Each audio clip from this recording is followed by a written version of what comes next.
കൊച്ചി തമ്മനത്ത് പൊട്ടിയ പൈപ്പിന്റെ അറ്റകുറ്റപ്പണി പൂർത്തിയായി ജലവിതരണം പുനഃസ്ഥാപിച്ചു. വീടുകളിലേക്ക് വെള്ളമെത്തി തുടങ്ങി. പൊട്ടിയ പൈപ്പിന്റെ ഭാഗം മുറിച്ചു മാറ്റി പുതിയ പൈപ്പ് സ്ഥാപിക്കുകയാണ് ഉണ്ടായത്. വിശദാംശങ്ങളുമായി അജി കുഞ്ഞുമാൻ കൊച്ചിയിൽ നിന്ന് ചേരുന്നു. അജി, ഇന്നലെ ഉച്ചയോടെയായിരുന്നു ഈ പൈപ്പ് പൊട്ടി വെള്ളം റോഡിലേക്ക് വരുന്ന ഒരു സാഹചര്യം ഉണ്ടായത്. തുടർന്ന് സമീപത്തുള്ള കടകളിലേക്കെല്ലാം തന്നെ വെള്ളം കയറുന്ന ഒരു സാഹചര്യവും ഉണ്ടായിരുന്നു. മാത്രമല്ല 2 ദിവസത്തേക്ക് കുടിവെള്ളം ഉണ്ടാകില്ല എന്നുള്ളൊരു വാർത്ത കൂടി വരികയുണ്ടായി. ഇപ്പോൾ ആശ്വാസകരമായ ഒരു വാർത്തയാണ്, അതായത് വീടുകളിലേക്ക് വെള്ളം എത്തി തുടങ്ങി എന്നാണ് അറിയാൻ സാധിക്കുന്നത്. കൃത്യമായ ഒരു ഇടപെടൽ വാട്ടർ അതോറിറ്റിയുടെ ഭാഗത്ത് നിന്ന് ഉണ്ടായി എന്ന് തന്നെ വിശേഷിപ്പിക്കേണ്ടിയിരിക്കുന്നു. ഭദ്ര സൂചിപ്പിച്ചതുപോലെ തന്നെയാണ് കാര്യങ്ങൾ. ഇന്നലെ രാവിലെയാണ് ഈ പാലാരിവട്ടം തമ്മനത്ത് പൈപ്പ് ലൈൻ പൊട്ടി ജലവിതരണം മുടങ്ങിയത്. പശ്ചിമ കൊച്ചിയിലടക്കം നിരവധി ദിവസങ്ങളിലായി ജലവിതരണം തടസ്സപ്പെടുന്ന ഒരു സാഹചര്യമായിരുന്നു ഉണ്ടായിരുന്നത്. അതിന്റെ പശ്ചിമ കൊച്ചിയുടെ മറുവശമായ കൊച്ചിയുടെ മധ്യപ്രദേശത്താണ് ഇന്നലെ പൈപ്പ് ലൈൻ പൊട്ടി വലിയ രീതിയിൽ ജലവിതരണം മുടങ്ങിയത്.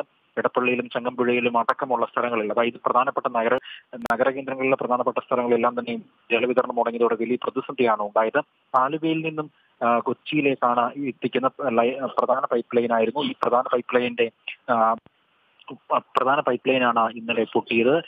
തമ്മനത്തെ പള്ളിപ്പടി ജംഗ്ഷനിൽ വെച്ചായിരുന്നു ഈ സംഭവം ഉണ്ടായത്. സമ്മർദ്ദത്തെ തുടർന്നാണ് ഈ പൈപ്പ് ലൈൻ പൊട്ടിയത്. അങ്ങനെയാണ് ജലവിതരണവും റോഡ് ഗതാഗതവും പൂർണ്ണമായും തടസ്സപ്പെടുന്ന ഒരു സാഹചര്യം ഉണ്ടായത്. ഇന്ന് പുലർച്ചയോടുകൂടെ തന്നെയായിരുന്നു ഈ പൈപ്പ് മാറ്റുന്ന നടപടിക്രമങ്ങൾ പൂർത്തീകരിച്ചത്. പൈപ്പ് മാറ്റി വെള്ളം പുനഃസ്ഥാപിച്ചത് ഇന്ന് രാവിലെയോടുകൂടെ തന്നെയാണ് വീടുകളിലേക്ക് വെള്ളമെത്തിയത്. കൊച്ചിയെ സംബന്ധിച്ചിടത്തോളം വലിയ പ്രതിസന്ധിയായിരുന്നു കഴിഞ്ഞ കുറേ ദിവസങ്ങളായി ഈ ജലവിതരണം തടസ്സപ്പെട്ടതോടെ ഉണ്ടായിരുന്നത്. ഇന്ന് അതിനൊരു ശാശ്വത പരിഹാരം തന്നെ ആയി എന്ന് വേണം ഈ ഘട്ടത്തിൽ മനസ്സിലാക്കാൻ. മാത്രമല്ല പശ്ചിമ കൊച്ചിയിലടക്കം കുടിവെള്ളം എത്തിക്കുന്ന തരത്തിൽ ഉള്ള നടപടിക്രമങ്ങളാണ് ഇപ്പോൾ ജലവിഭവ വകുപ്പിന്റെ ഭാഗത്തു നിന്നും ഉണ്ടാകുന്നത്. ഈ കേന്ദ്രങ്ങളിലെല്ലാം തന്നെ വെള്ളം എത്തിക്കുന്ന നടപടിക്രമങ്ങൾ ആരംഭിച്ചു കഴിഞ്ഞു.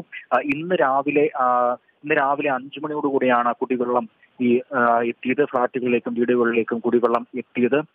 ഈ തകർന്ന റോഡ് ഗതാഗത യോഗ്യമാകാൻ ഇനിയും സമയം വൈകുമെന്നാണ് പൊതുമരാമത്ത് വകുപ്പ് അറിയിച്ചിരിക്കുന്നത്. അമിതമായ വലിയ ഗർത്തമാണ് ഈ പൈപ്പ് ലൈൻ പൊട്ടിയതിലൂടെ ഉണ്ടായത്. ഈ ഗർത്തം രൂപപ്പെട്ടിരുന്നു. അതുകൊണ്ട് തന്നെ ഗതാഗതത്തിനായി അല്പം വൈകുമെന്നാണ് അറിയാൻ കഴിയുന്നത്. ഭദ്ര.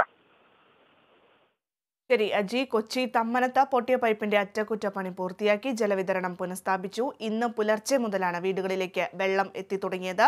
പൊട്ടിയ പൈപ്പിന്റെ ഭാഗം മുറിച്ചു മാറ്റി പുതിയ പൈപ്പാണ് സ്ഥാപിച്ചിരിക്കുന്നത്. വിശദാംശങ്ങൾ നൽകിയത് അജി കുഞ്ഞുമോനാണ്.